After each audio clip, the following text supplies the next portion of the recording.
Good morning. It's Wednesday, February 18, 2015. This is your morning edition on I-24 News. Coming up later today, in a new report, Israel State Comptroller says Prime Minister Netanyahu's household spending raises suspicion of criminal wrongdoing. Hezbollah's leader reveals that the Shiite group has been operating in Iraq. And later on in the show, we focus our lenses on Afghanistan's nightlife. Good morning, I'm Meredith Ross, and we begin with the story that's making huge waves here in Israel. Yesterday, the state comptroller released a report that examined a series of exorbitant spending of funds at the prime minister's residence, some of which raises suspicions of criminal wrongdoing. Now, the report states that expenditures at the prime minister's home have been excessive and improper, especially when it came to food, cleaning, clothing, water consumption, makeup and hairstyling, and electrical repairs at their private home, adding that the bookkeeping lacked integrity and transparency. Now, the report's findings were immediately lambasted by Netanyahu's political opponents, who claimed they proved the disconnect from the public and unfit to continue serving as prime minister. Netanyahu's Likud party held a press conference in which the premier's lawyer took to the podium, largely dismissing the claims of wrongdoing, and accused disgruntled staff members, the left wing, and members of the media of inflating the issue for political gains mere weeks ahead of the elections. Now, joining me in the studio to discuss the various allegations is Haaretz senior defense analyst Amir Oren, who has been covering this case extensively. Thank you for being here this morning. And of course, our own diplomatic correspondent, Tal Shaleb. Thanks for being here, Tal. But first, let's watch the following report and we'll break down the story. Precisely 1 month before Israeli elections, and the much-anticipated state comptroller's report on Prime Minister Benjamin Netanyahu's expenses is out with an intimidating conclusion. There is suspected criminal behavior in the alleged bottles and garden furniture affairs, as well as in a third case. The probe examined the spending of the Prime Minister's office and the Prime Minister's private home in Caesarea, revealing that the Netanyahu family spent, quote, excessive funds at the public's expense. The expenses of both prime ministerial residences almost doubled from 2009 to 2011, with a peak of a bit over $805,000. The report further reveals that in 2011 and 2012, the expenditure on foods and hospitality more than doubled compared to the data during Netanyahu's first year as prime minister. Ordered meals rose to the amount of over $40,000 in 2012, since the residence did not employ an official cook. Cleaning expenses were irregularly high as well, as the comptroller mentioned these are noticeable exaggerated expenses, with the highest rate in 2011 of almost $300,000.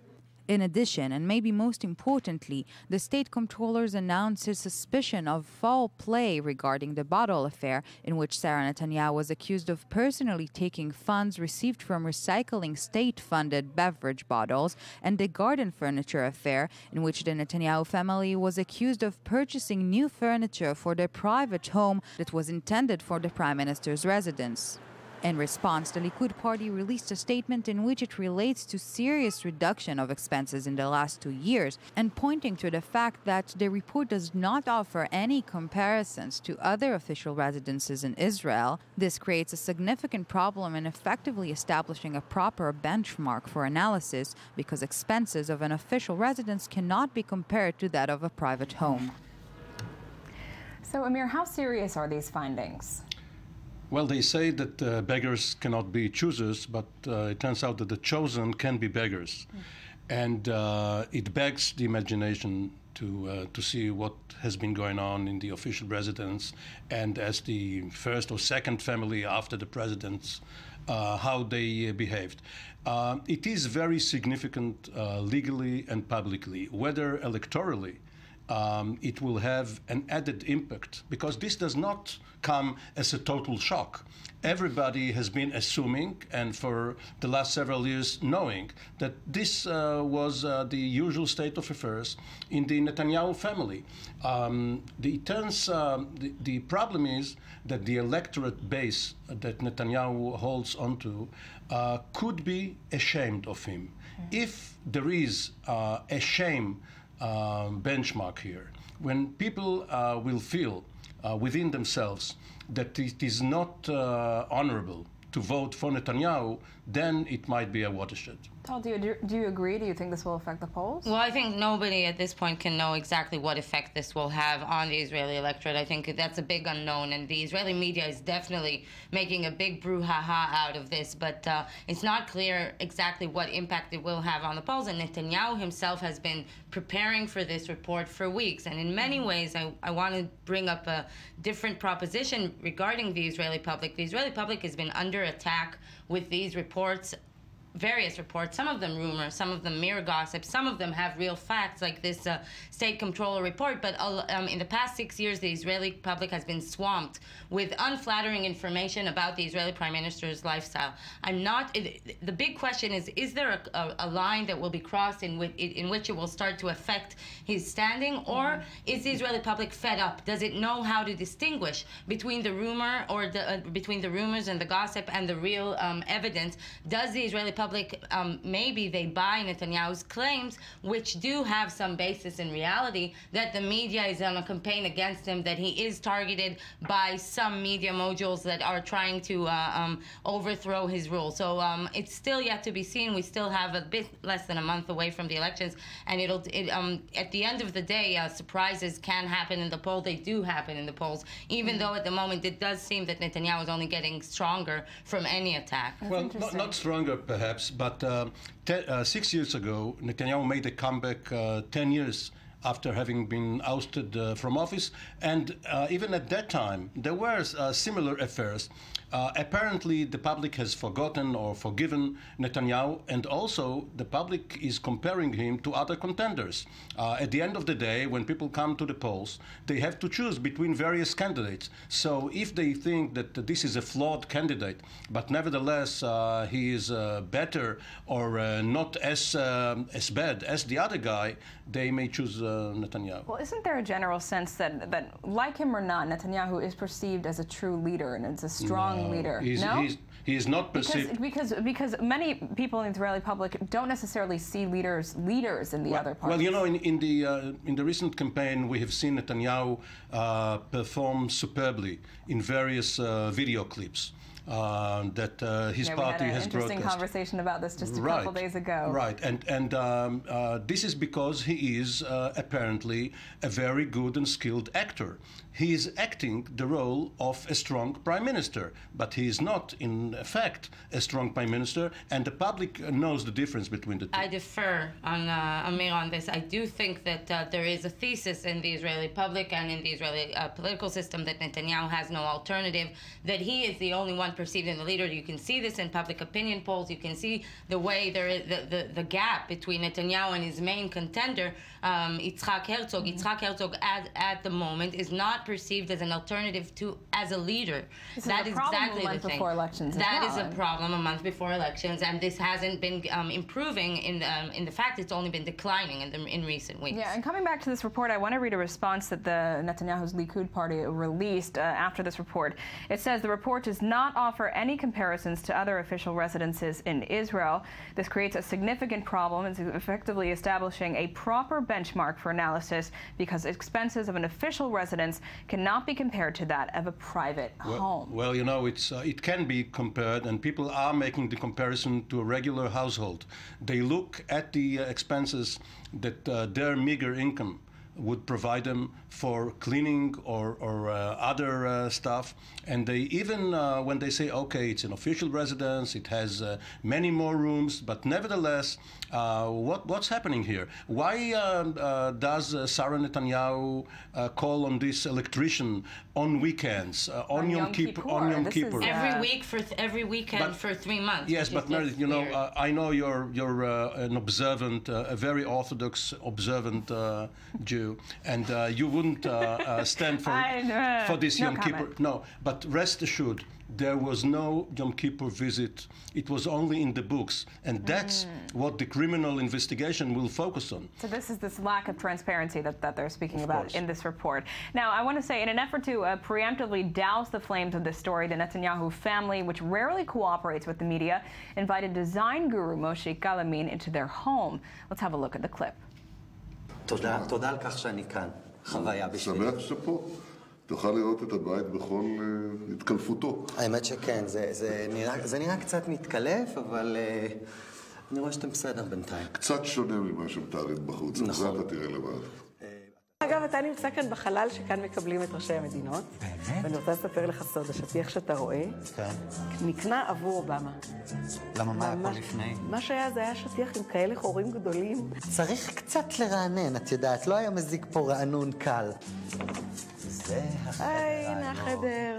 אפשר להגיד שהדלת לא נפתחת בקלות לחדר, זה אבל צריכה קשה עזרה. לפעמים, בדיוק, לפעמים הדלתות ככה קצת חורקות. שרה, זה נורא רוק, זה חשוב. שמתי הרבה רוק, כי אי אפשר לפתוח את החלונות החוצה, כי הם חלונות שככה בקושי נפתחים, ואם הם נפתחים אז הכל עף. כאן הם נותנים את ההצהרות המדיניות, מאחורה יש שורה של דגלים שאנחנו תמיד שמים, כאן עומדים כל העיתונאים, ותמיד בעלי אומר, בוא נתפוס את הזווית שלא יטפטף עלינו מים. שככה נראה מטבח בבית... לא, מה אתה מסתיר את זה? לא. לא. שרה, תגידי לי, מה זה? אני פשוט, האמת... מה זה? זה המטבח המדהים. את רוצה להגיד לי עכשיו... לא, אני בשוק שזה המטבח שלכם. אני והתנור. מקסים. לא, חבר'ה, זה מקסים מה שקורה כאן. תודה, להתראות ונשיקות. בכיף. נשיקות, ביי.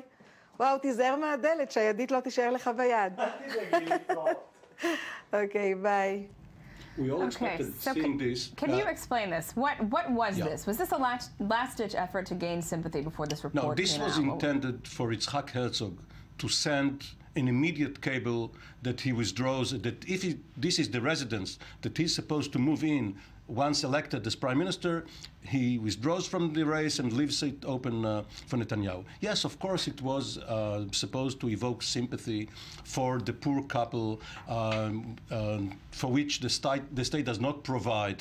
And of course, it only raised the other questions. Hello, Mrs. Netanyahu, you've been living there for the last 6 years. Can't you find some shekels in your own pocket in order to make some very rudimentary maintenance? It evoked derision and laughter rather than the expected. So it had a complete backfire effect. And something I heard was that this kitchen they showed, for instance, in complete disrepair, is actually what their servants use, and their real state-of-the-art kitchen is a level above that. If I can say something in their defense. Okay. The household, who's ever been to this household, it's not a very luxurious. It's true that we do see the figures and they're astonishing, but the household itself on Balfour Street is not a very luxurious household. It's a very modest home. It is true that it hasn't been renovated thoroughly in the past few years. And I have to say another thing. The Prime Minister's office itself, where world leaders are accepted, is not in any close to any international standard of the way people are accepted or received foreign dignitaries any other place around the world. But like the big question, residence in Jerusalem, which is actually very nice. Exactly. So there is a problem with this household, but the fact is that every time Netanyahu tries to bring up this issue, this backlashes all these scandalous details and unflattering details, backlashes against him. So he cannot really do anything. So there is a problem with the Prime Minister's residence. It might not be the most luxurious and fit for the Prime Minister, for the #1 citizen of Israel. But on the other hand, Netanyahu is not doing much to deal with it wisely. The problem is with the shenanigans that they use to put pressure on officials subordinate to them to approve various expenditures, exorbitant expenditures, and sometimes use tricks to move budgets from the Prime Minister's ministry. It's also called Prime Minister's office in Hebrew, but from the Prime Minister's ministry in the other part of Jerusalem towards the Prime Minister residence. And this is apparently criminal and is going to be checked by the law enforcement authorities. So when can we expect Netanyahu to respond to this publicly? Well, that's a good question. Yesterday, Netanyahu sent a lot of messengers to give out his message. Actually, he sent his #2 in the party, Minister Gilad Erdan, who actually gave an outstanding performance. I think one much better than Netanyahu himself would be giving if he would be giving the interviews. Netanyahu at the moment does not seem. He feels like he needs to answer this. Netanyahu is not someone basically who feels like he needs to give an account to the public for months. He has before the elections, for months he didn't give an interview, or if he gave an interview, it would only be on the not on socio-economic issues, but only on diplomatic and security agenda. So if you ask me, if I wouldn't bet that Netanyahu actually feels he has to give an account. And as was mentioned here, the astonishing thing about this is that whatever happens, Netanyahu continues to seem to lead in the polls and to be the most probable candidate to be the next prime minister. As you mentioned, people may have kind of a scandal fatigue at this point. Well, I think there was at the beginning of the election, there was we talked about it. There was a skit on Eretz Nehederet, which is like the Israeli Saturday Night Live, talking about Netanyahu's curse. It was describing how Netanyahu actually got, when he was young, got a curse from an old witch who gave him a curse that he will always be prime minister, and how he's trying to get rid of this curse, but anything he does, they keep voting him. So that seems to be the situation, even though the Israeli public is very unhappy with the socioeconomic situation, with the cost of living. Does not actually in the party, when you see the parties, 80% of the Israeli public does not want Netanyahu to be prime minister. But the system, the coalition system, the whole system makes a situation in which Netanyahu is probably going to be the next prime minister. When an Israeli prime minister comes into office, he finds on his desk a blank form, or a semi-blank form, in which there is the response for any such report. The first part is, yes, we have read the draft and we have already taken efforts to correct some of the mistakes. Then, if you give us a mandate for the next 4 years, surely we are going to correct the other mistakes, but please re-elect us, because we, having learned the lesson, we are now much more experienced. You can't elect the other guy. He is much less experienced, and you should give us another mandate. So it doesn't matter whatever report it is, you know the standard response is going to be like this, and the public doesn't really believe the response either. The public may be fatigued with the scandals, but the response isn't effective. People are just going through the motions. Okay, well, we really could go on, I think, all day about this report, but I think we have covered most of it. Thank you both very much for being here this morning. Thank you. And staying in the region, Hezbollah chief Hassan Nasrallah publicly acknowledged for the first time on Monday that his organization has been fighting against the Islamic State group in Iraq. In a videotaped speech broadcast to his supporters in southern Beirut, Nasrallah said that IS is the most immediate threat to regional stability and called on Arab states to unite against the Sunni jihadists rather than rely on the international coalition's bombing campaign, saying that to rely on the Americans means to rely on an illusion.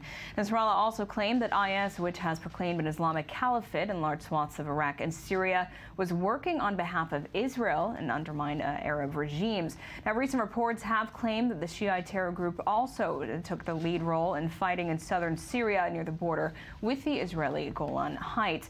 Last month, a Hezbollah convoy that was traveling near the border was hit by an airstrike attributed to the Israeli Air Force. 10 Hezbollah operatives, including their regional commander, were killed in the attack, and also an Iranian general was killed in the same strike. Now, joining me in the studio is Times of Israel Middle East analyst Avi Saharov. Thank you very much for being with us this morning. And still with us is Amir Oren. Amir, thanks for staying. But first, let's listen to what Nasrallah said, and we'll take the discussion from there. We may not have spoken about Iraq before, but we have a limited presence during this first phase because of the sensitivity there. But I say, let's all go to Iraq. Let's go to any place where we can fight this threat that is threatening our Muslim nation and our region. So, Avi, what do you make of Nasrallah's statement on Hezbollah presence in Iraq? Well, he's acknowledging the facts on the ground. We cannot just go on and deny and saying, no, I don't have any troops in Lebanon, in Syria, in Iraq. He has troops all over the Middle East, almost all over the Middle East, including South America, including other places. But over there, he doesn't admit the facts yet. For the meanwhile, yes, he's saying this is one front. What we have right now, and this is the most important issue that arises from his declarations. This is one front, meaning Lebanon, Syria, and Iraq is one side against the terrible ISIS, against the bad ISIS. Although, of course, we know that Hezbollah is not from the good ones camp, but it seems like he's trying to show the world, I'm better than them.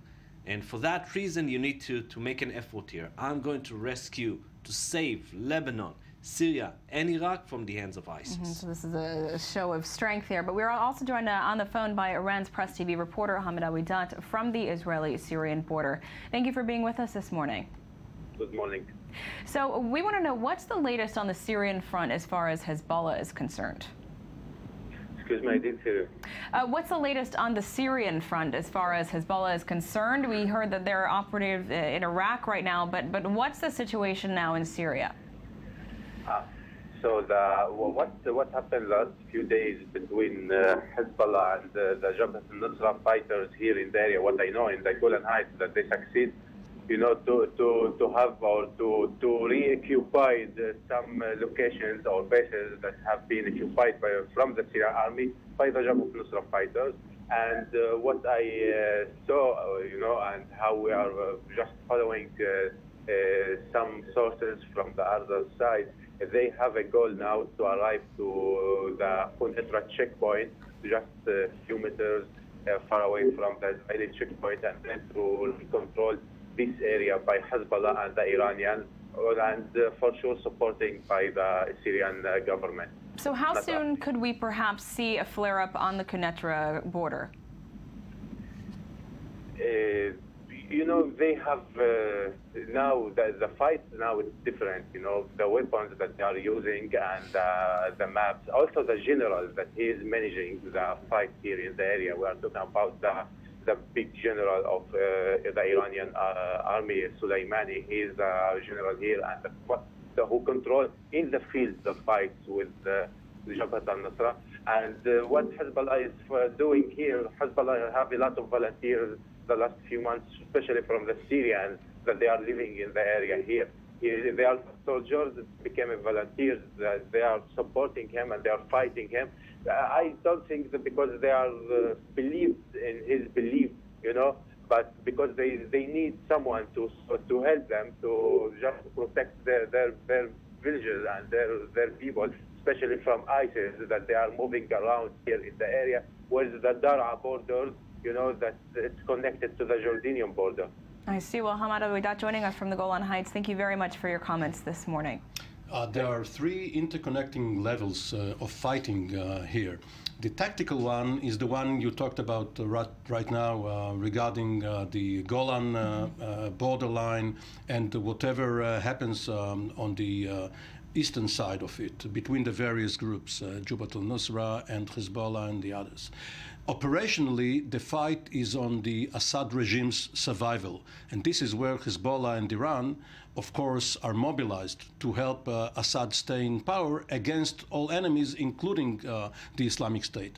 But strategically, it's a fight over what the Islamic State calls Iraq and the Sham, Iraq and Syria, or what in Ottoman days was Syria and southern Syria. So for them, it makes sense to see, as Avi just mentioned, as to see the entire region as one caliphate or one particular entity in which there are no artificial lines between what we now call Iraq, what we now call Syria, because if you look at the western district in Iraq, like Anbar, it borders Jordan, it borders Syria, and people infiltrate and exfiltrate in and out all the time. And what is happening over the last few weeks with ISIS, with the Islamic State, is that they are on the defensive. For the first time in the last couple of years, they are in Iraq and in Syria, and they are being pushed back from several of their strongholds. The Kurdish fighters are launching quite a fight, bolstered by American support, and even the Iraqi security forces are now starting to put up some brigades and some militias, some local militias, with some effective fighting against ISIS. So in this case, Hezbollah and Iran and the United States and even Israel are allies in a common fight against this particular enemy, Daesh or Islamic State. Once this is over, they will go back to fight each other. It's really interesting how these kind of dynamics work out when everyone has a common enemy. It's interesting to see how things change. Well, you know, this is the tribal tradition in the Middle East. One tribe fights another, then there is a common alliance against the first one, then they split and fight each other. This is how it started out with Assad's enemies. Jabhat al-Nusra, in the beginning, did not fight the other groups. Now they are fighting for control of both the territory and the rule over other parts of the country. And, you know, staying with the sentiment, Avi, Nasrallah said, how can some countries in the Gulf take part in the U.S.-led international coalition against IS while giving money and weapons to the al-Nusra Front? How is that logical? Do they have a point there? Because al-Nusra are also extremists. Yes, of course he has a point. Of course he's trying to convince his own people. At the end of the day, Hassan Nasrallah is talking to the Lebanese people, and especially for the Shiites in Lebanon. Bottom line, I think that, you know, in a way, by saying, look, we have some forces in Iraq, Hassan Nasrallah gave up the dream of becoming a Lebanese patriot that will be beloved by the people. Meaning, he's not anymore about the Lebanese politics. I would like to remind you, when the leader of Hezbollah back in 1992, Abbas Musawi, was assassinated by the Israeli choppers, then Nasrallah took over Hezbollah. And the first thing that he did is joining the elections for the parliament, meaning he wanted to be part of the Lebanese system. Now he's saying, not anymore. I'm part of the Shiite system of Iraq, Syria, and Lebanon. He's redefining the borders of the Middle East. Forget about Sykes-Picot Agreement, forget about the old borders that we all knew. Now we have one entity, Shiite entity, against some kind of a very radical Sunni entity, against modern Sunnis in the Middle East, and some of them, of course, also against Israel. So what Hezbollah is trying to do, then again, once we had the vision or the dream of Bilad al-Sham, the Syrians had this dream, Bilad al-Sham, meaning Syria and Lebanon together, controlled by the Syrians.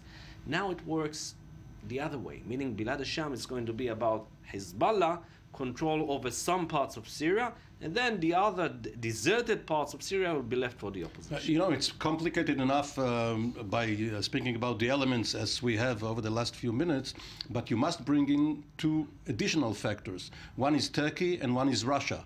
Turkey is dead set against Assad staying in power, and for them it's a condition for helping the alliance working against ISIS.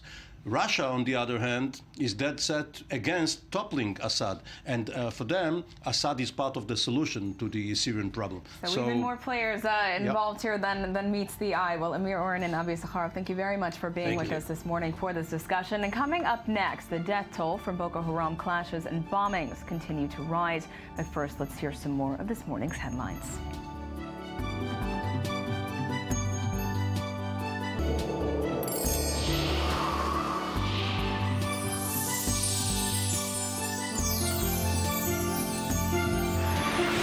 Welcome back to the Morning Edition on I-24 News, and thank you for watching. Let's say hello and good morning to Anthony Grant, who joins us daily to discuss the news you missed while scanning the headlines. Good morning to you, Meredith. Lovely to see you. Lovely to see you. Looking lovely as always. Oh, thank you. So are you. Yes, thank you. I mean, it's a little bit of a nod to the sea, you know, the blue, the stripes. And yeah, we'll get to the sea in just a moment. Okay. Yeah, but I want to start with the headline, which is a little bit darker. Yeah, I think we have a dark press review today. Yeah, well, unfortunately, it usually is these days. But fascinating story nonetheless from the New York Times with this headline here: desperation drives Gazans over a fence and into Israeli prisons. Yeah, this is a very interesting story about a growing number, according to the article, of young Palestinians from Gaza who actually have been caught trying to cross into Israel in the past 6 months, but kind of they're doing it on purpose because the article is saying that the sense of desperation and poverty is oftentimes so, how do we say, distressing or overwhelming that for many Gazan youths, they see getting caught up in Israel's prison system or legal matters to actually be a better alternative. It's safer than being in Gaza. Although sometimes often they're getting sent back and then suffer harassment at the hands of Hamas right, people. Because of course they think if you serve time in Israeli prison that you're a somehow potential collaborator, that sort of thing. But again, also these crossings are leaving their mark on the Israeli residents on the other side of the border because they're still sort of psychologically scarred and have legitimate security concerns. Right, because the summer infiltrations weren't the friendly kind. Exactly. Exactly. Yeah. So again, it's kind of an interesting tack for the New York Times to take to explore this, I guess at this point, social aspect of some of the fallout from the summer.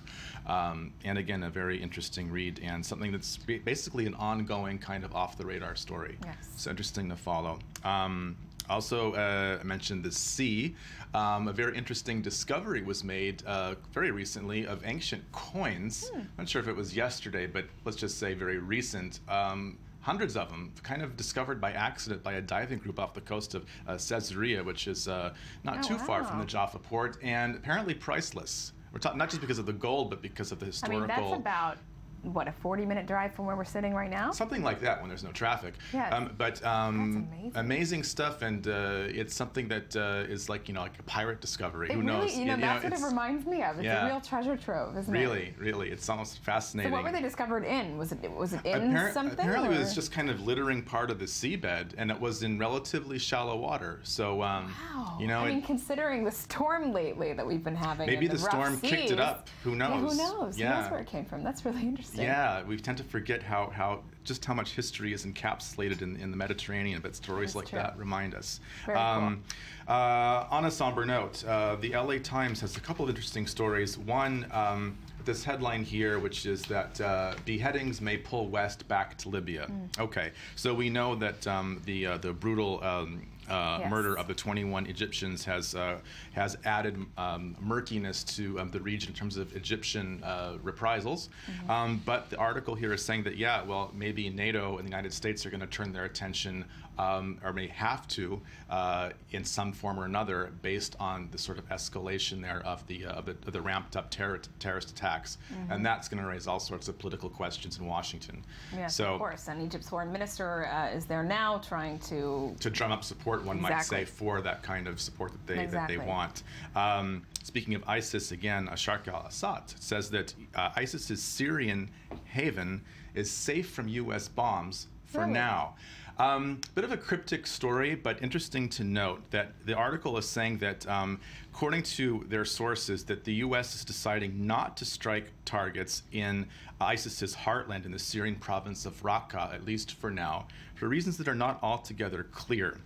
And again, there are probably strategic considerations that we're not necessarily aware of, but we know that there have been, sort of a stream of aerial bombardments of ISIS targets, but just not apparently here, according to this article. So again, not really sure why, but at the same time, we have a story in the LA Times, which I wanted to mention, a couple of days old, but very timely, which has the U.S. military denying claims of civilian deaths and targeting the Islamic State. So this is what I wanted to mention, is perhaps they've assessed the risk of civilian deaths in these attacks. It's possible. Yeah. It's possible. There is an Air Force colonel in this article who's quoted as saying that we can, quote unquote, lose this war with one bomb that might potentially go astray, and the implication is hit the wrong people. There have already been civilian deaths. There have been, inevitably. But there have been. But according to this source, they're denying sort of claims of civilian deaths on sort of a larger scale, as some detractors might already be pointing that finger. Right. Again, it's a difficult thing to actually say. The monitors on the ground are probably few and far between. Yes. And it's indeed a very dangerous place to be right now. But for locals, can't even imagine. And politically, is dropping bombs, the only way, or even the best way to counter the ISIS threat. I mean, it didn't stop the people from the terrorists from beheading the Egyptians. I mean, it was their attacks just keep getting worse and worse and more extreme. And the brutality, just seems to be one thing after another. So again, there's military, strategic, and political implications of what the proper response is. Maybe they'll become clearer soon. Perhaps. Things are not so clear in Ukraine. We want to mention from The Guardian, Ukrainian separatists have said to captured a strategic rail hub in the town of, hope I pronounced it right, Debaltsev. Debaltsev, I think that's how, at least we Americans pronounce it. Okay, something like that. So that is. Again, there is this ceasefire, which was apparently brokered a few days ago, but there's still a lot of tensions here. A lot of the conflict zone is calm, but not there, and Putin is asking the Ukrainians to sort of give way. Yeah, he basically said in a public statement that Ukraine should surrender this territory. Yeah. So let's see what happens with that in the next sort of ceasefire. 48-hour time frame. I want to mention another article about Putin, very interesting, from the Telegraph, how Putin is building alliances around the world. And he is. Of course, Egypt recently. That was, I wouldn't call that an alliance just yet, but it's in that direction. The article mentions, of course, Syria, North Korea. He's visiting Hungary this week, and where Hungary's Prime Minister Viktor Orban has said that he wants to abandon democracy in favor of an illiberal state. So it could be a match made in heaven for Putin. Oh, wow. You know what? I just have to say, I love the picture that they chose to. Yeah, let's see it again. Let's see that again. Yeah, he's looking pensive and purple in the background. Where's the koala, his right? Ear. Yeah.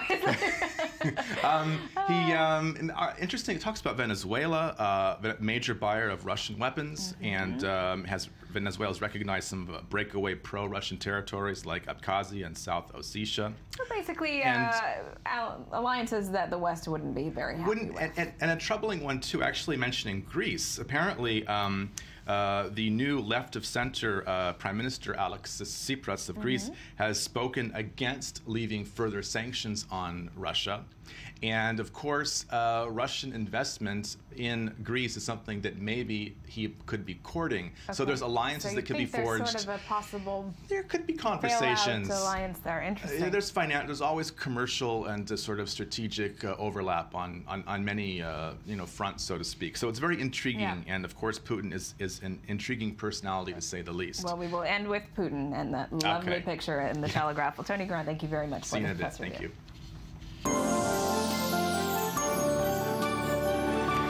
And in other news, at least 36 people were killed yesterday in a Boko Haram suicide attack at a checkpoint in northeast Nigeria. The attack came on the heels of another bloody weekend in the embattled country in which 13 people died in a separate suicide bombing. Cameroon's army says it has killed 86 Boko Haram militants in battles in recent days, and Niger's army has also claimed a series of successes against the group, saying that more than 200 rebels were killed in its first cross-border raid in the southeast of the country. Meanwhile, representatives of 10 nations met in the Cameroonian capital Yaoundé on Monday and urged the international community to provide more support in the fight against the Islamists. Nigeria, where elections have been postponed by 6 weeks until late March because of the fighting, was absent from the summit. Now, joining me in studio to discuss the recent developments is I-24 News correspondent Danny Swibel. Thank you for being here this morning, Danny. Thank you for having me. But first, let's see this report on the latest attacks. Awalu fled for his life when Boko Haram attacked his home city of Maiduguri in northern Nigeria. He escaped to Kano and moved into this house a week ago. He shares it with 78 other people. One of them was injured as she escaped from Boko Haram. As presidential elections draw closer, Awalu wants to see the opposition win. By the grace of God Almighty, General Buhari will finish with Boko Haram and bring peace, and we will go back home. The opposition candidate, retired General Muhammadu Buhari, a northern Muslim, is known to have widespread support in the north. But President Goodluck Jonathan, a southern Christian, has been highly criticised in a Muslim-majority north, largely for his inability to halt the Boko Haram insurgency. Traders here in Kano, an economic hub with an estimated population of 10 million people, have been hit hard by the insecurity.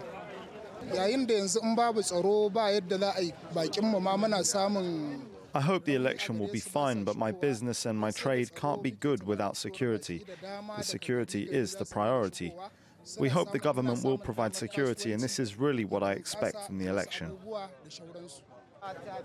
The polls had been due to go ahead on February the 14th, but were delayed by 6 weeks over security concerns.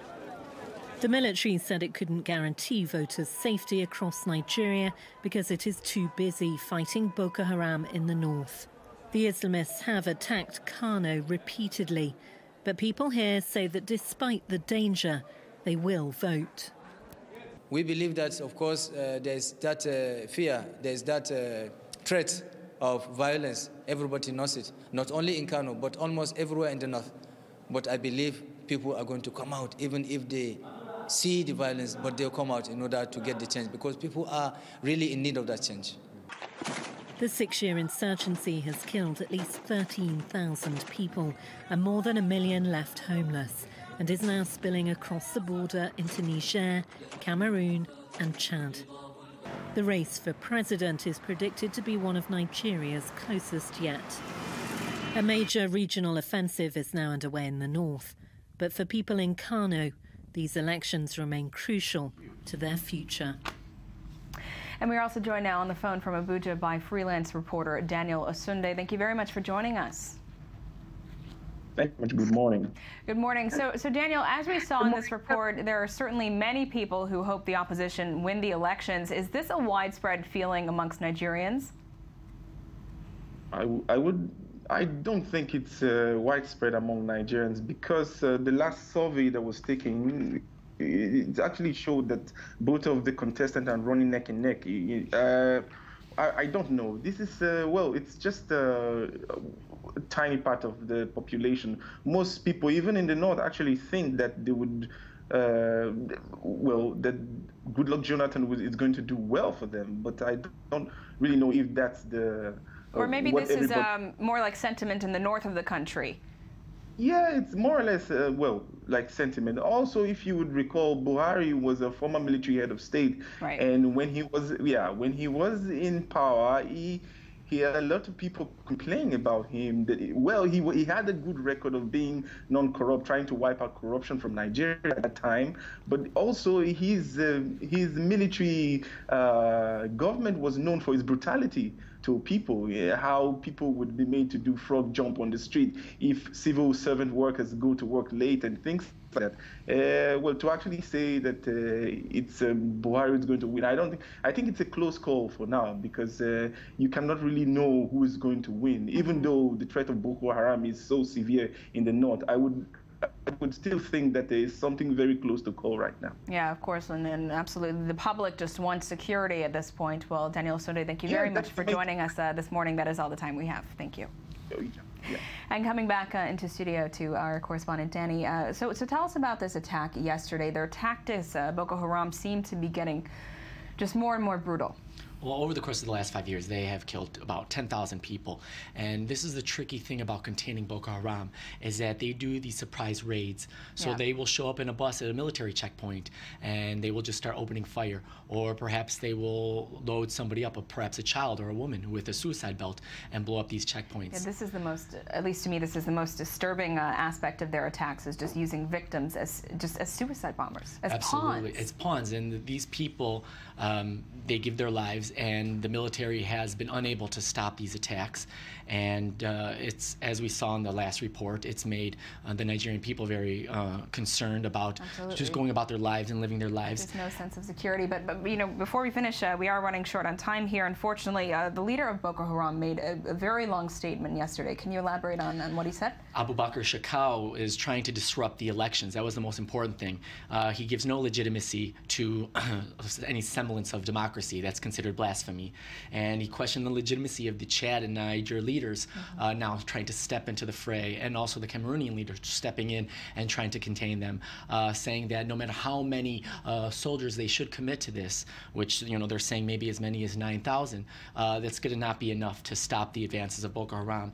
And they warn Muslims in general not to side with foreigners, foreign powers that want to try to assist the Nigerian government. So they are coming up big, trying to be like IS in terms of getting their word out there. There's a lot of comparisons here with the Islamic State, especially with this whole caliphate concept. Well, Danny Swibel, thank you very much for these updates on the latest from Boko Haram. And coming up next, did you know that there is a vibrant nightlife in Afghanistan? We'll take a closer look at a photographic project that reveals the other side of the country. Stay tuned.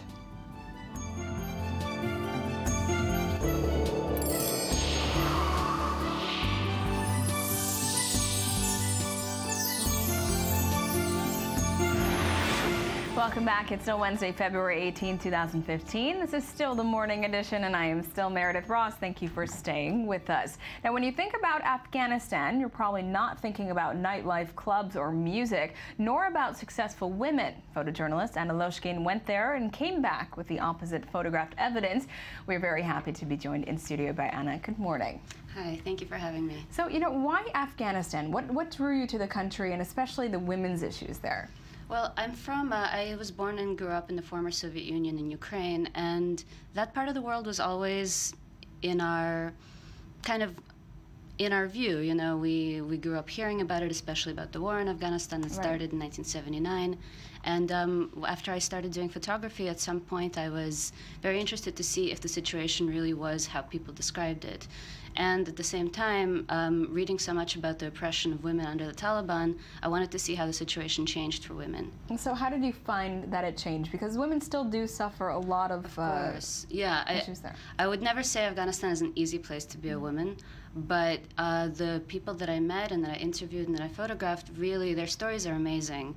Every time I went to interview somebody, it was just incredibly inspirational, actually, because people are fighting against the traditional norms of the society. Right. People are working within those norms to succeed in their personal life, in their professional life, and in a way it's changing the landscape of gender relations in Afghanistan, slowly, but it is changing. And we're seeing pictures here, obviously, that you took, and it's interesting to see how the appearance of women has evolved. They're showing more of the face, their hair. We're seeing kind of the clothing coming off a bit, which is really interesting. Here, a woman is completely without any sort of head covering. So how many women are like this? How many women are really kind of embracing more of almost a Western approach to life? So there's definitely a distinction between the cities and between the countryside. And I didn't spend too much time in the countryside because of the nature of my project, which was about women leaders, and most always you're going to find them in the cities.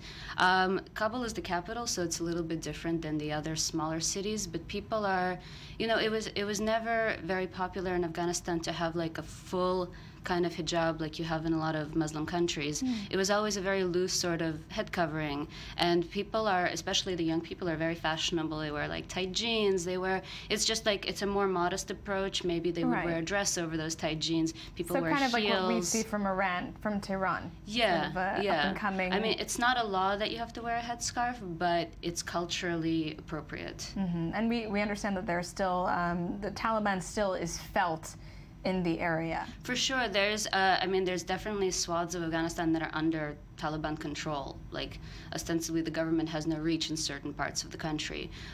Even there's neighborhoods in Kabul which are, contentious. But I think Kabul is a great place for women from other provinces to come and to be able to live a little bit, be able to go shopping or go to cafes, go to the cinema maybe. Well, not the cinema, because that's still considered very risque. Off limits. Yeah, it's considered not a place, like it's not an appropriate place for families to go, actually.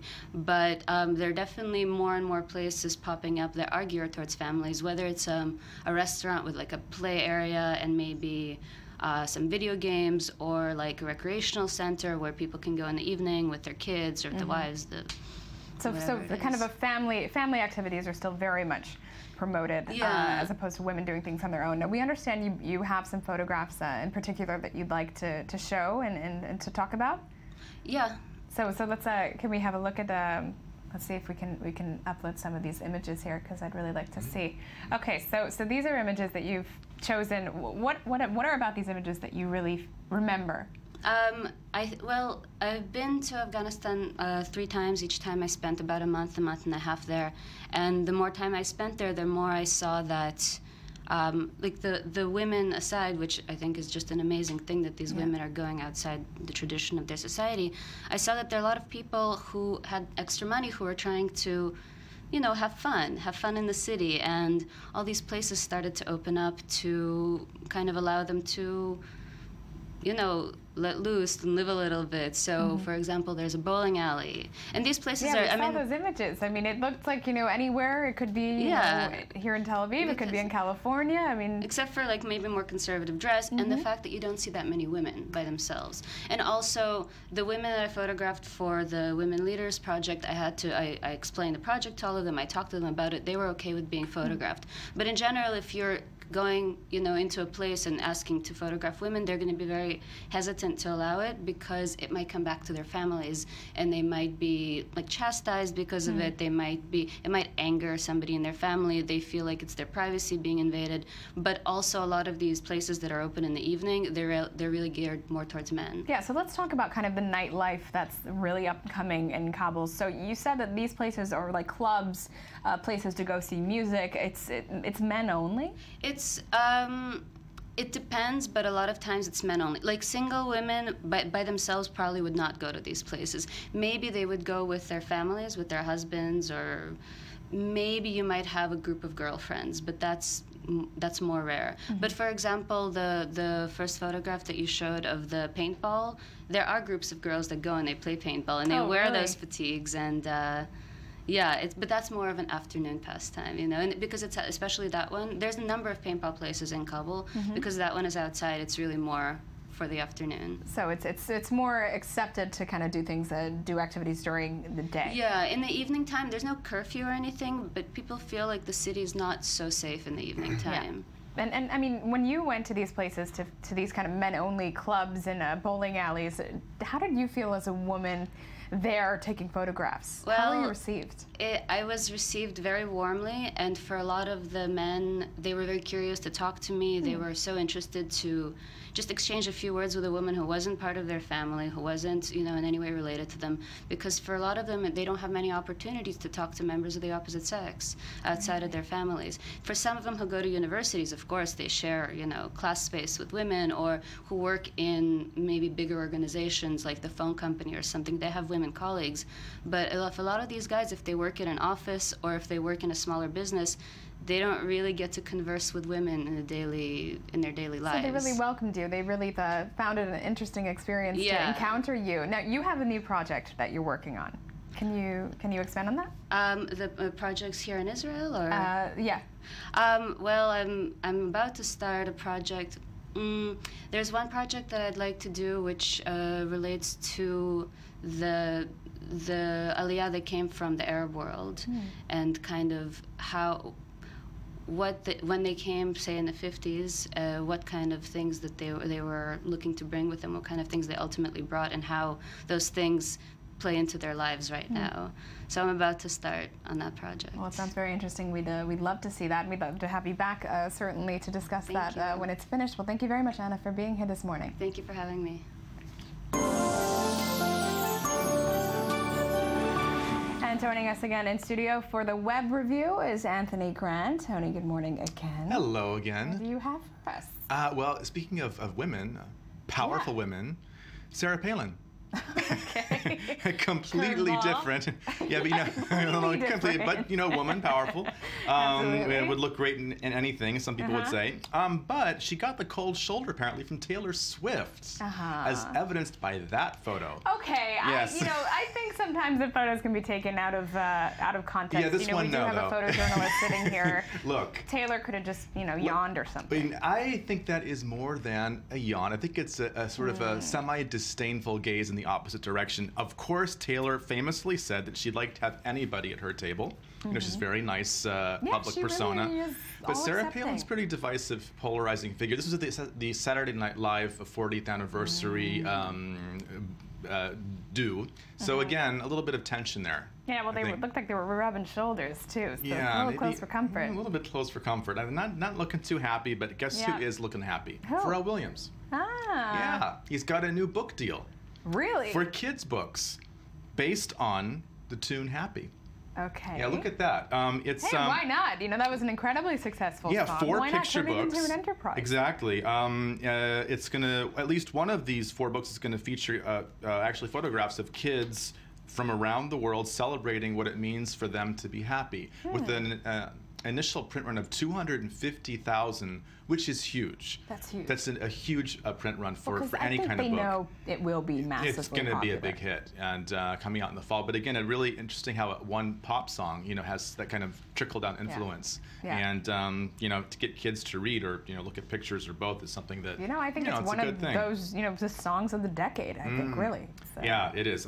Although when we talk about songs of the decade, of course, we think of Whitney Houston. May she rest in peace. And of course, want to mention the Bobby Christina Brown saga, which is ongoing. This is, of course, her daughter with Bobby Brown, who was still on life support in a hospital somewhere in Atlanta.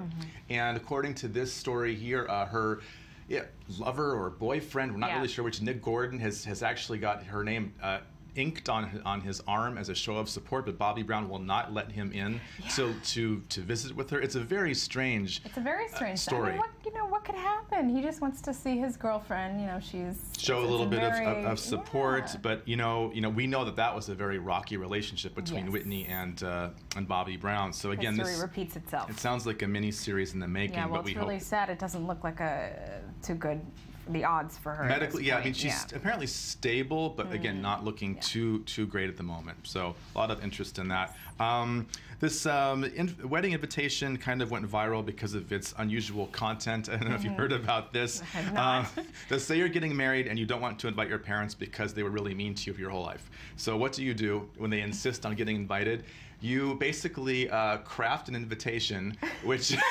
Oh, this is of course Jezebel. Yes, but something like more like 200,000, views of this, or that's like the starting point, and that's only part of the text there. It goes on. It is a whopper. Yeah. And again, it's just weddings bring out all sorts of emotions, don't they? Absolutely. Yeah. Well, I don't know. You must really hate your parents to do something like that. Issues. That's kind of irreversible. Yeah, well, kind of. Yeah. But guess who? On a more lovely note, how did George Clooney and Amal Clooney spend Valentine's Day? Hello Magazine asks that question.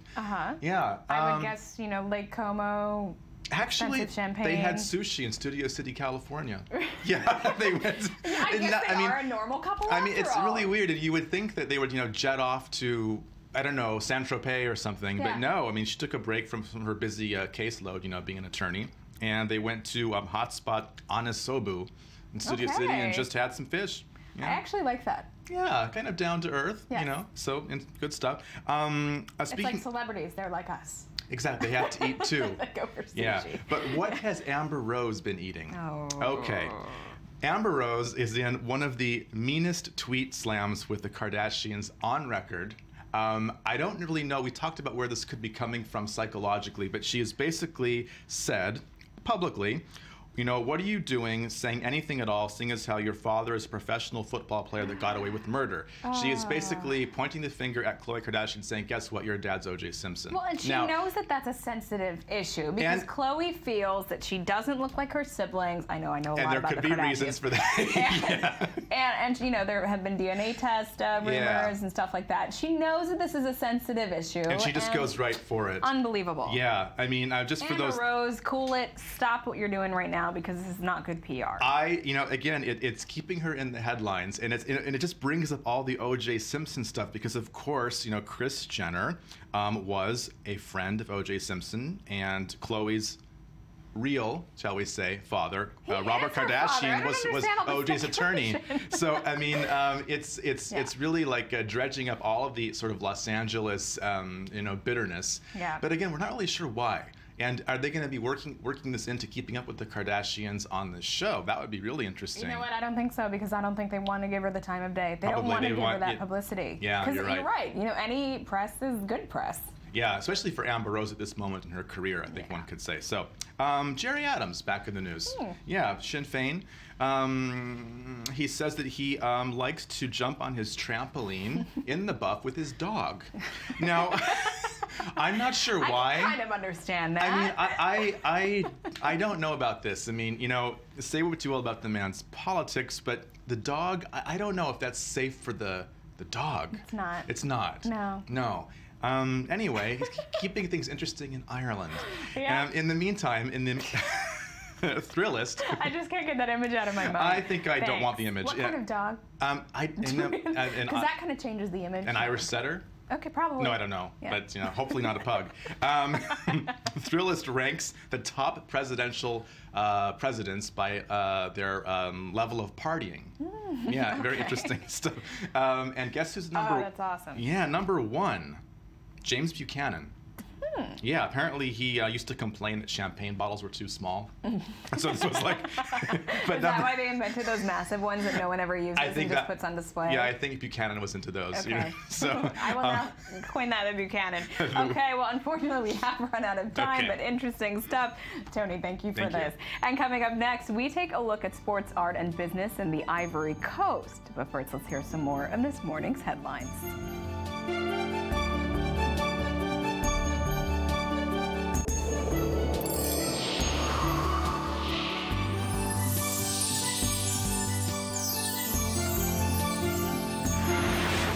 Good morning, and thank you for staying with us. We're joined now by the Economy Magazine correspondent Daniel Roth. Good morning. What do you have for us? Greece. It's all about Greece. It's all about Everything Greece in the now. world is about Greece right now. Yes. They, as you know, elected a new government. The government says we're not going to pay these unfair debts back to the Troika, and now they're in negotiations. Now they won their election, and they're negotiating to get a fairer deal from their lenders. So it's the big deal here is that nobody actually knows what's going to happen next. If you look at the New York Times, if you look at the Guardian, if you look across the board, nobody's saying the same thing, and everyone is saying, actually, what I just said doesn't really matter because nobody knows what's going to happen next. Oh, I understand. We do have a report on it, so let's take a look. The semblance of optimism that prevailed before the meeting between Eurozone finance ministers disappeared, giving way to disappointment. Monday negotiations were cut short. Greece denied the 6-month extension of the current aid program. And the general feeling in the Eurogroup is still that the best way forward would be to seek, for the Greek authorities, to seek an extension of the program. The Greek finance minister, for his part, was ready to sign an agreement with the Eurogroup, but on condition that it does not include any measure likely to create recession, a sort of extension but with more flexibility. This, of course, is because Athens wants to end austerity in its country, measures imposed on it by the Troika in exchange for loans of €240 billion. According to the Greek finance minister, the document, which was set to be presented to him at this meeting, was replaced at the last minute. I was ready to sign before the Eurogroup meeting a document which was asking us to apply for an extension of the loan agreement. And we were even prepared to add conditionalities to that were not in that document, because we want to build trust with our partners. At this point, time is running low. The Eurozone issued an ultimatum to Greece to accept its offer by Friday, just days before the end of the current aid plan on February 28th. So it's interesting, you know, these guys really do have suave when it comes to charisma and pleasing people. You know, it seems like the Greek public really like them and believe in them, but how are they perceived in the Eurozone? Well, so one of the things about these guys is that they vowed not to wear ties until they figure this out, until they make this deal. They're, you know, for them, it's from top to bottom. It's the style, it's the politics, it's the economics. In the Eurozone, they're afraid of them. They won't say that, of course, but they are, because Greece could decide, you know what, we're out, we're leaving. Well, and look, if they do decide that, I mean, what would happen next? That's the thing. Nobody really knows. It will destabilize the Eurozone. It will, you know, right now, nobody's sure if it's going to be a good answer, bad answer. The euro actually was up a little bit yesterday, even though stocks were slightly down. But it's not a big deal. Stocks were only slightly down. Nobody's really moving one way or the other. Everyone expects that Greece is going to say, okay, we'll take a deal.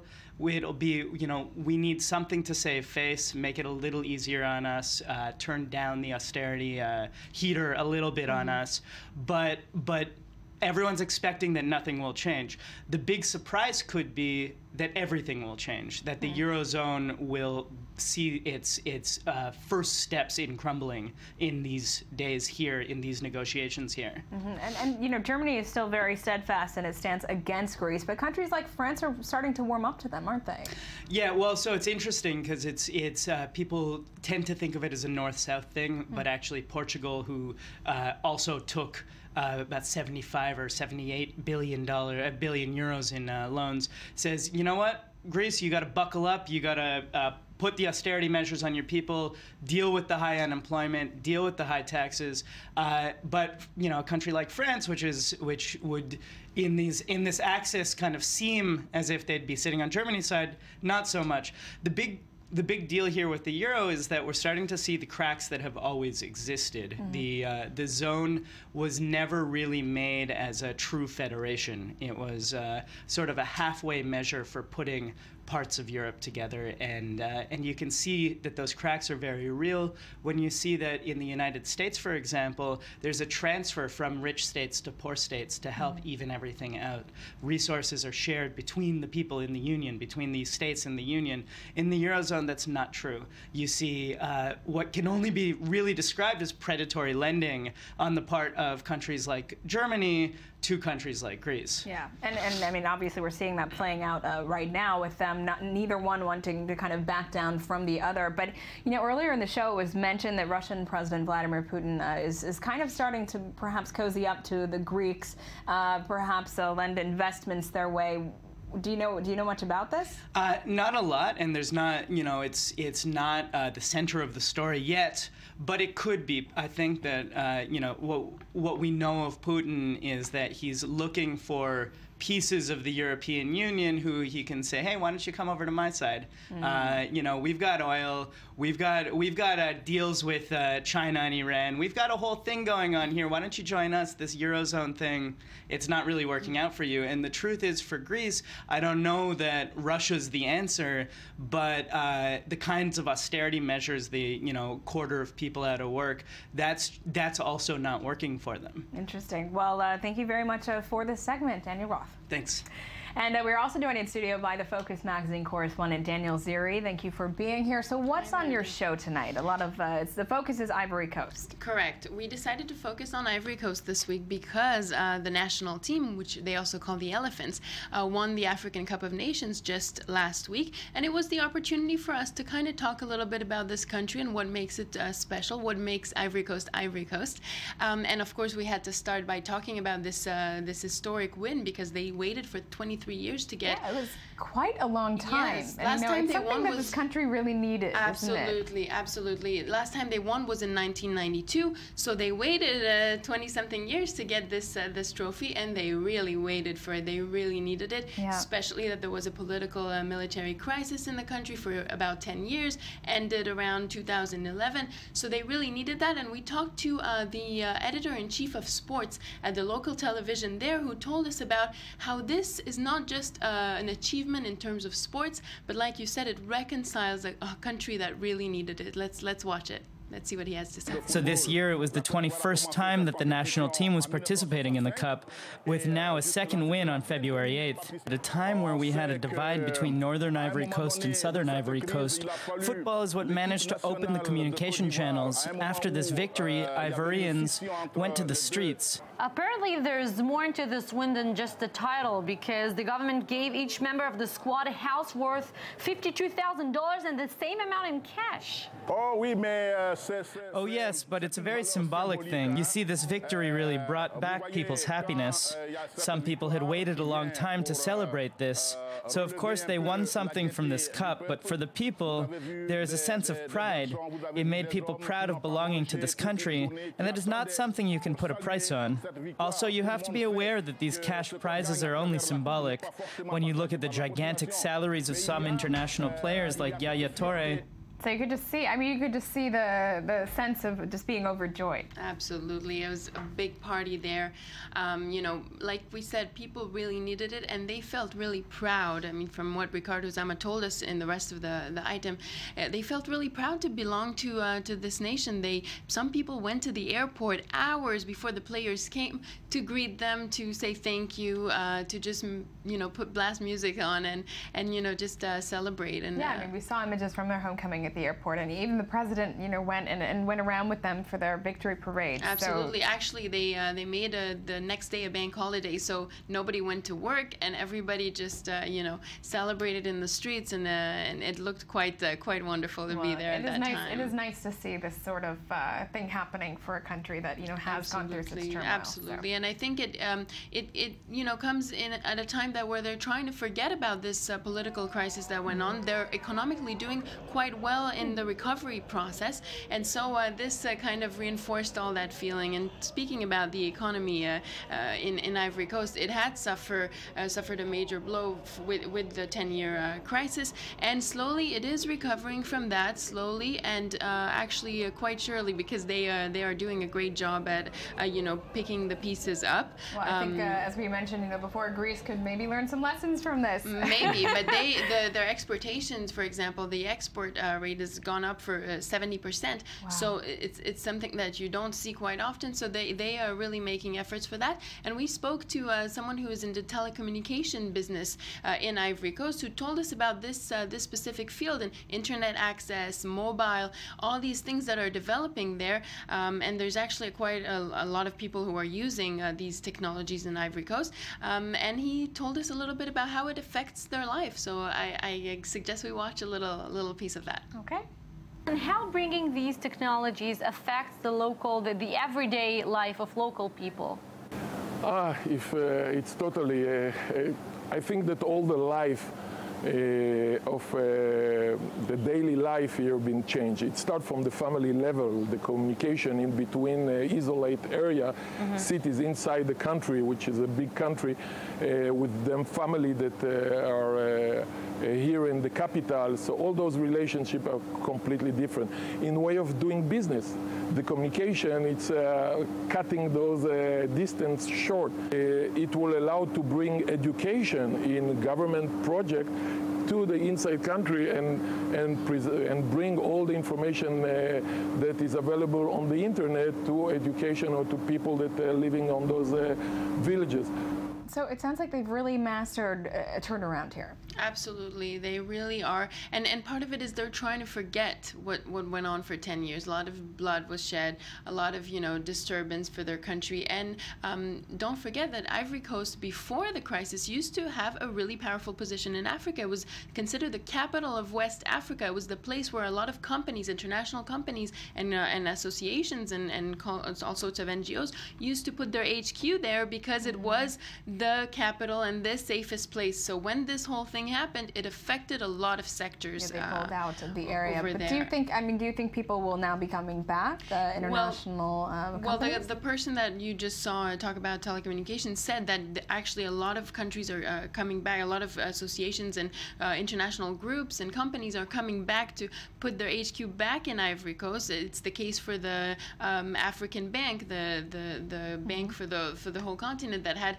moved their HQ to Tunisia during the time of the crisis, and now they're coming back and doing that again. So really slowly but surely they are really making progress. It is coming together. So we have one more item regarding the Ivory Coast. Correct. We also wanted to talk a little bit about African art because it occupies a big place in Ivory Coast and in the countries in West Africa.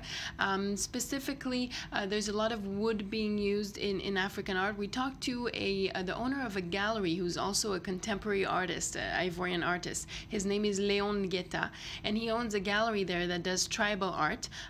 He carries all sorts of items from all sorts of different local artists, and it's really interesting. He told us a little bit about those statues that they call in French the colons, which are kind of figurines of the colonizers, the French people who came to colonize those countries. So they wear the hat and the suit that goes with it. So he told us kind of a symbol. So it has become a symbol, but the funny thing is they're supposed to be white because they're European, but they made them black. Interesting. So African humor a little bit, yes. What kind of materials are used in African art? Essentiellement le bois. Mainly wood, but in recent years we also use a lot of metal that we recycle to make it into useful objects, or to use in furniture. Oftentimes we take this used metal from oil tins, for example, because they're easy to find. Can you maybe tell us a bit about contemporary African art, which we're not very familiar with? L'art contemporain ivoirien. Well, Ivorian contemporary art is quite popular lately. There was a whole school of thought in terms of art that started in the 70s. At first, it was a lot of recycling of objects, local materials, and also natural products. Today, I think Ivorian contemporary art is inspired by artists like Jean-Michel Basquiat with primitivism and neo-expressionism. De matières locales.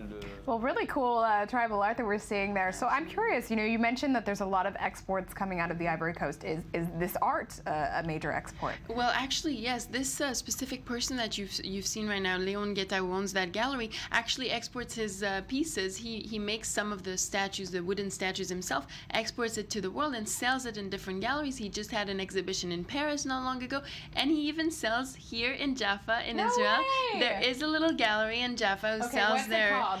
I don't know. I don't know the name of it, but I'll find out for you. The area, because I think our viewers, especially living here, would love. Around Jaffa's quite small, so I'm sure it'll be easy to find. But he sells those wooden statues. Some of them are the African women that you see. They're very luscious women that he made, voluptuous. Those were great. And also those statues that we talked about earlier. So they are sold also here in Jaffa. Well, very cool. I think I might venture out and look for his art right here in Jaffa. Come with me. That sounds like a plan. Well, Daniel Ziri, thank you very much, and do be sure to catch Focus tonight. And that's it for our show today. Thank you for watching. You can follow us on Twitter and Facebook and watch past episodes on i24news.tv. We'll be with you again tomorrow for the show you simply must start your day with. Have a great day.